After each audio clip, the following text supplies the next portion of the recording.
Boom. Let's do this. Alrighty. Back with days 6 through 9. Um, I have a kind of mind map here I want to walk through, but I want to talk real quick about this idea of. I want to start with this idea of the eye test. The eye test is a phrase that I guess I learned through competitive high school athletics and whatnot in the context of trying to get recruited for the next level, the Division 1 level, and over, you go to these tournaments, you go to these practices, you get these looks, and you hear over and over again about the eye test, and you know as a way to, upon a scout recruiter taking an initial look, you know right away they should be able to tell if, does this kid look D1 or, like a college athlete, or, doesn't he, don't they? Um, and I kept thinking about this because I'm like, all right, essentially, does my intended route, and it's been a couple days, this is the first time, days 6 through 9, I'm doing four days in one, but I've been giving a lot of thought because it's like, all right, extrapolating out based on the resources, everything when I go to shoot it, and this is being the original plan here. It's a weekend shoot on green screen, so we capture the live performances. When I say uh, live performance capture, usually that kind of to me rings a bell of like dots and whatnot, for CG later. But no, I'm talking about like actual, human performance capture, and as opposed to generated, as in AI, uh, capture of a character's performance or CG or whatnot, animation or other. So it's going to be on a green screen, real people wearing real stuff, you know, wearing real. Give you a little example. I'm a little immobile, um, due to surgery last week, but real actual costume design, um, and whatnot. Real people, green screen, key out the green screen, and and then generate these backgrounds, right? Generate, meaning, AI, these backgrounds, composite them in after the point. So, you light the subject, and then you have to meet, with the intention of knowing what the background is, what the, lighting situation of the background you're putting that actor into.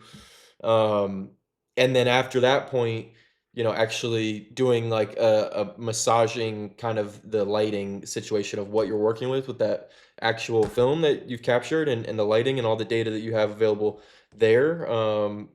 And as well as, tweak the background if needed too.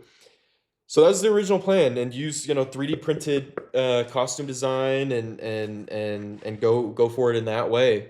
And this is was kind of, I'll get into the thinking real quick here of before, I tie all this back to the eye test, and will this be good enough to, base off of the average person, consumer, whatever, your average viewer, um, people, who's to say who the average viewer is, demographic, um, everything in terms of that, what their age is, male, female, what their kind of story is.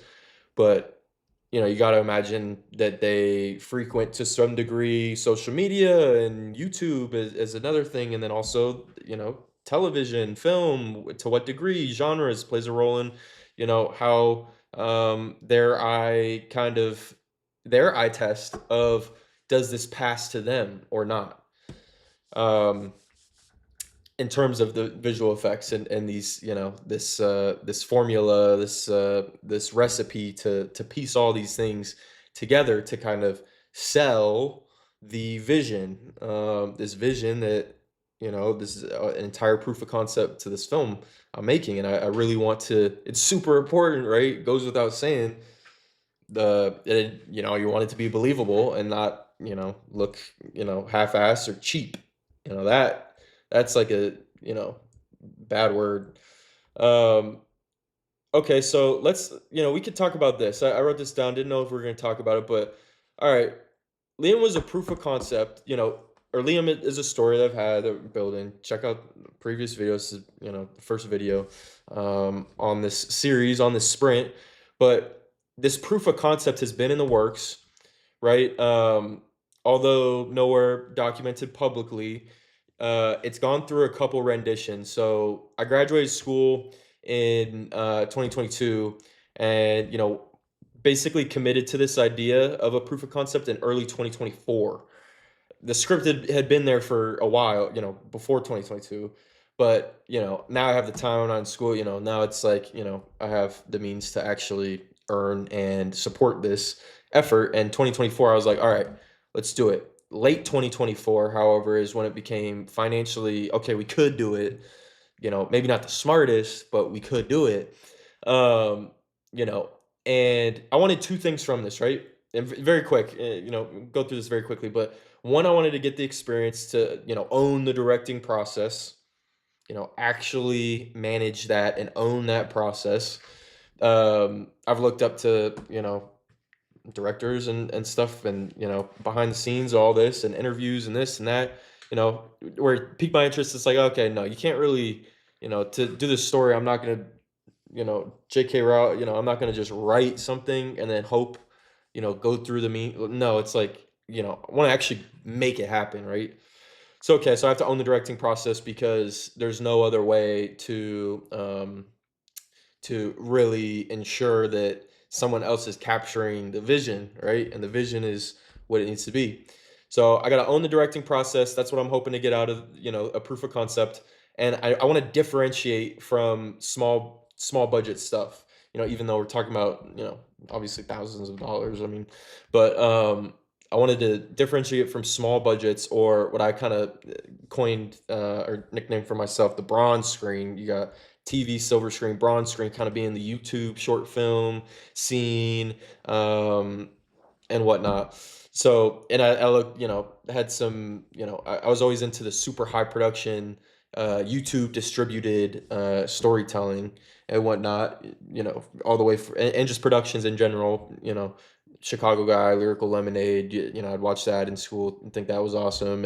And I was like, you know what? Yeah, like, um, something like that, it has to be differentiated in the way that I mean, these are these are some examples, but there's also like some actual like independent short film things. But a series like that you could kind of rely on would be a AWG, AWGE, and Lyrical Lemonade, for kind of like, they build that trust that that there'd be a certain expectation of delivery of the production value.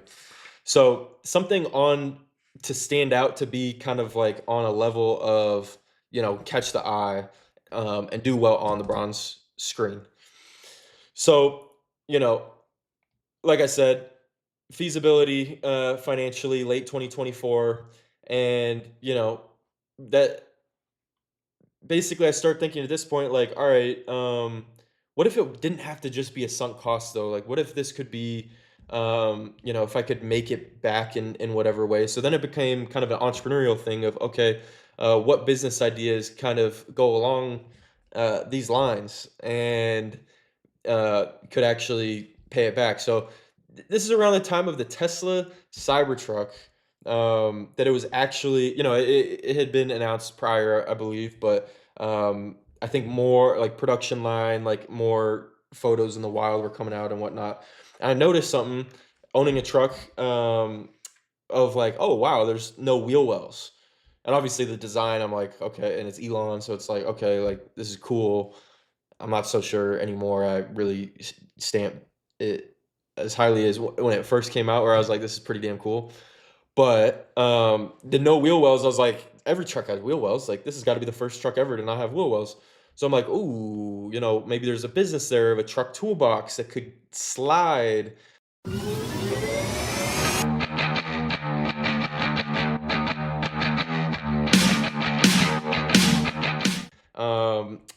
To the edge of the tailgate. You dock it at the thing, you could separate different payloads of dirt and whatnot. And you could bring it and kind of have like a little workstation once you got to it, and it would slide on this L track that it had built in already to the truck.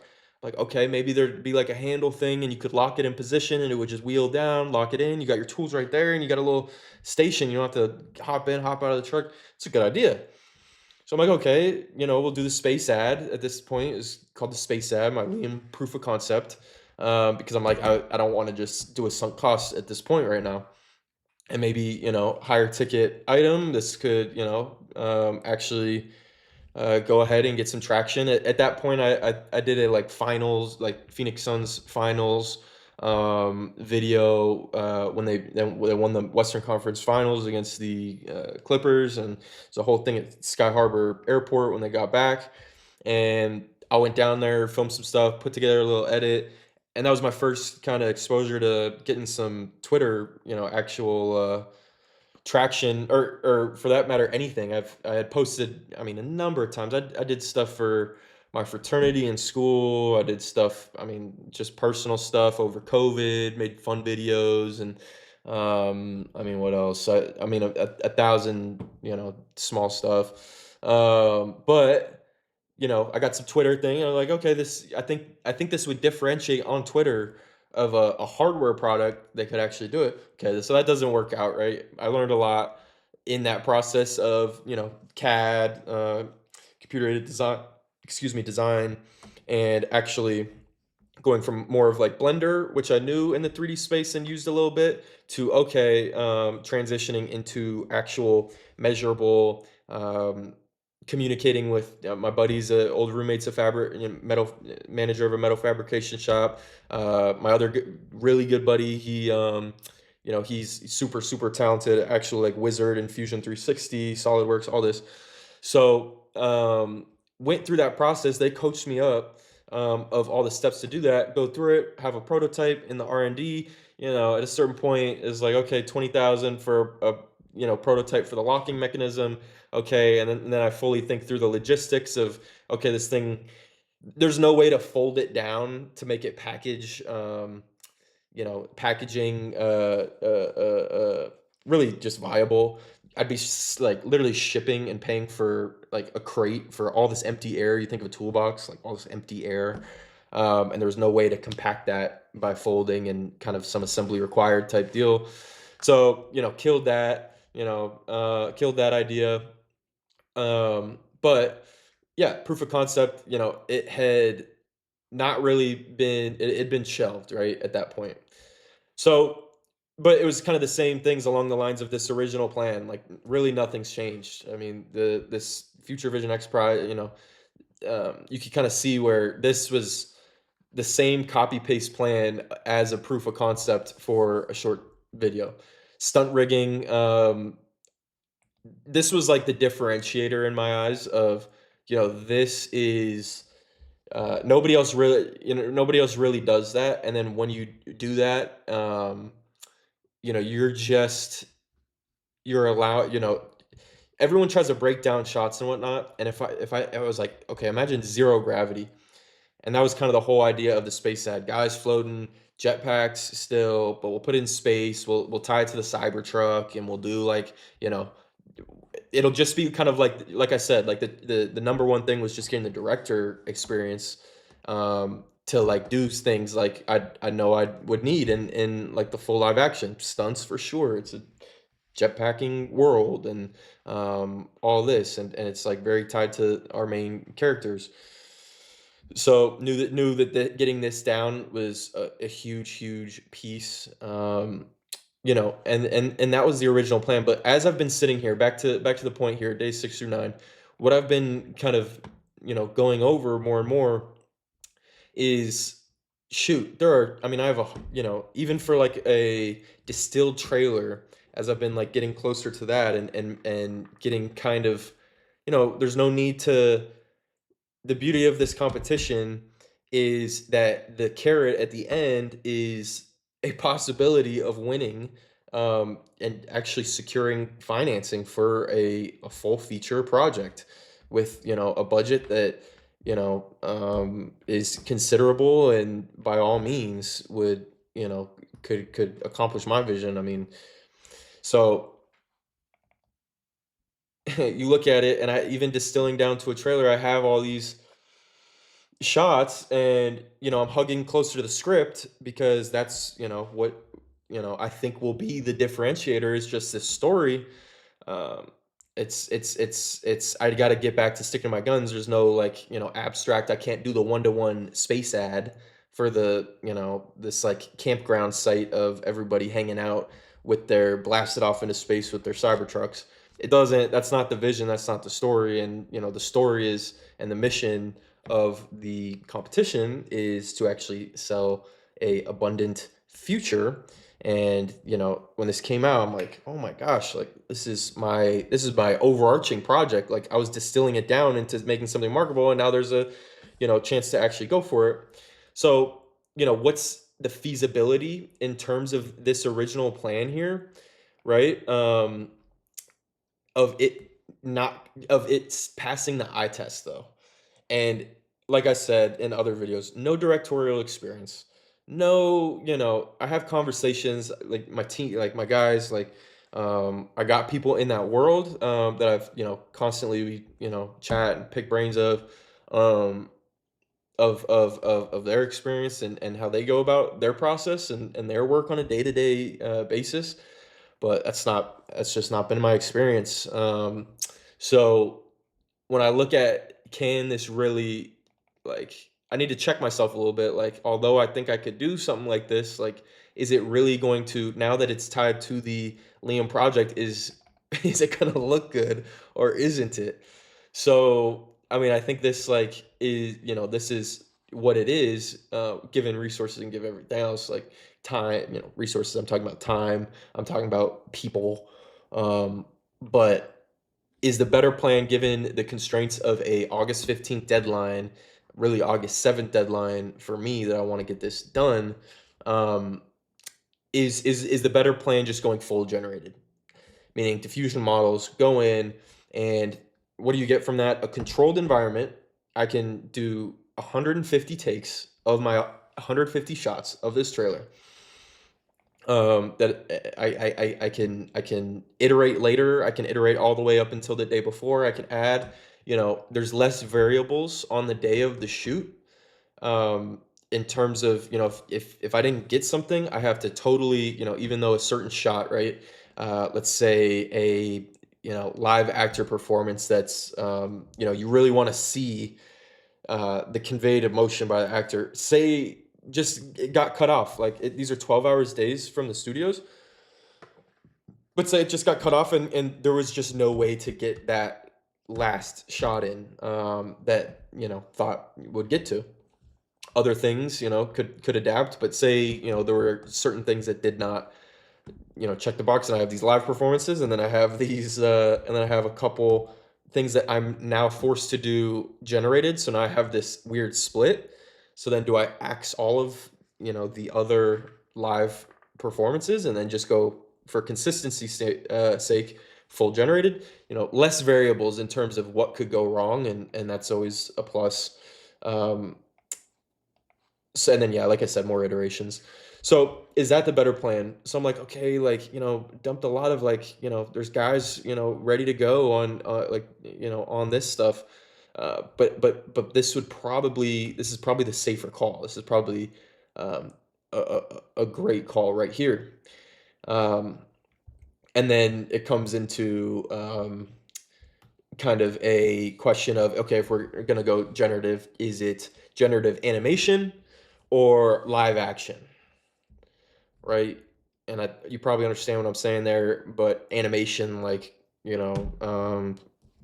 Avatar, um, Invincible, proper two-dimensional, like almost hand-drawn looking animation, versus, generated still, right?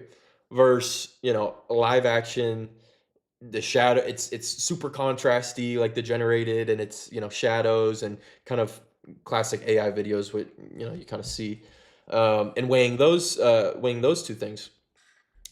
So what I think the best plan is, and where I'm landing on, is let's do it all, right? Let's just do it. Let's do all the above. And you know, which could seem silly, but if what really matters, how and why I went through kind of the story of giving some more context to the proof of concept previously called Space Ad, now my Future Vision XPRIZE submission is, I walked you through it to kind of give the beat of the experience. The experience is what really looking for here, and the workflows of these. Everybody is adapting to this. So like, it's kind of a breath of fresh air that I don't have to, there's no sense of like that I'm incredibly behind. I think I'm still early in terms of, coming from the coding world and taking on clients and actually building products and services and data, lead flows and all this and whatnot. There's that component. And now I'm folding it into like all of that real, like, utility in the world into my actual goal here of um you know instead of a VFX route that would cost, I mean, you look it up, like, yeah, do your own research on this, but like a simple prompt to Gemini, you could plug it, ask for a table format responsive, the last movie you watched in theaters, and what the just the VFX budget was, and then ask how many people were in that department that made that happen. And then it's not, VFX is not in a vacuum, so it requires, like we were talking about, it requires a lot of things and being proactive on the day of the shoot and pre-production that kind of bleeds into other departments. So, I mean, wild, commitment there. And, with the tools that are coming out, and the new capabilities, I already knew what George Lucas would say, what Roddenberry would say, what Gene would say about, the tools coming out, even though there's some drama with it. But I think I saw a headline that Netflix has already folded it into, over at least 30, but why am I thinking 300? That seems a little high. It seems way high. Projects to date. Um, Generative instead of opting for the VFX route. And I love VFX, and I've listened to podcasts for years on VFX, these channels, YouTube channels for years about VFX. Um, but really, I'm I'm still early, and anyone listening to this is still early in terms of folding these workflows and getting this experience with these new tools. So that's my only point there. So why would I not kind of double click, dive super deep into, things like animated versus a live action under the generated umbrella? Why would I not go for if the overall goal and my vision is live action, why would I not shoot live action and get that directorial experience and then meld it with the tools, different levels of um, implementing the tools and the new capabilities, in the workflows. I'm just gonna, go for it all. Um, and, if I don't make it in time for the August 15th, deadline, then so be it. Um, but, I'm confident that something will emerge there, and I'm, going to come out on, having a way better understanding instead of committing to the workflow.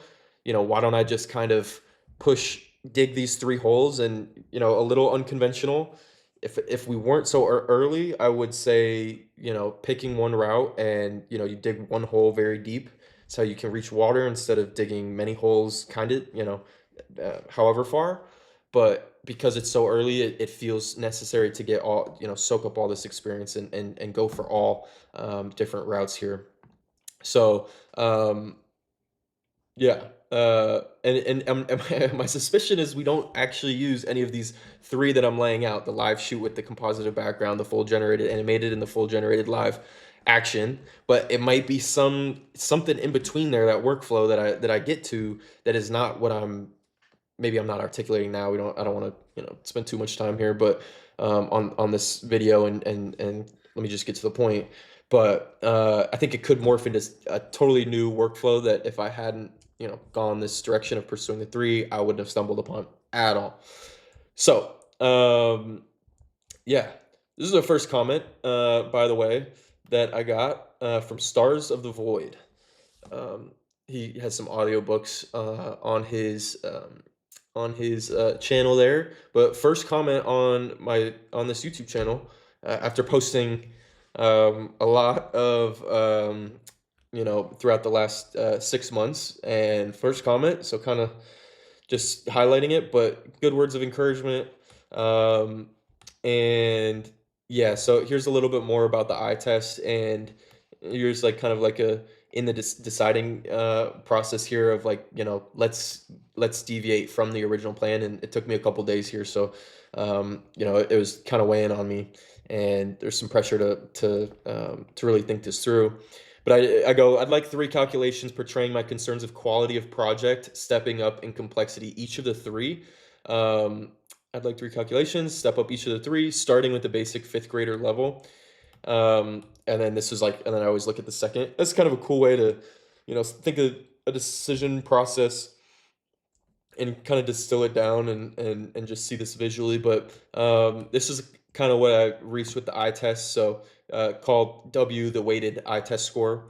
So W equals 0.25 V, being visual credibility, a variable, and does the image immediately look believable and professional, right?